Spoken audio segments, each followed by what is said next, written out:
কোনো বাধা একবারে দুটো ঢুকাতে হবে।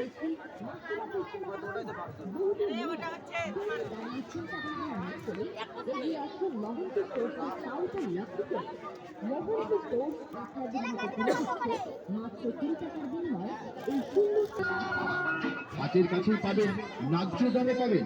তাই বলছি, মাসিমা পিসিমা কাকিমা বৌদি মনিরা দূরে দাঁড়িয়ে চিন্তা ভাবনা না করে এগিয়ে আসুন। ফাইবারের প্লেট মাত্র 20 টাকা, ফাইবারের মাটি মাত্র 20 টাকা, ফাইবারের গ্লাস মাত্র 20 টাকা, স্টিলের ছান্তা মাত্র 20 টাকা, কাপ মাত্র 20 টাকায়। এছাড়াও পাচ্ছেন কিচেন সেট মাত্র 20 টাকায়।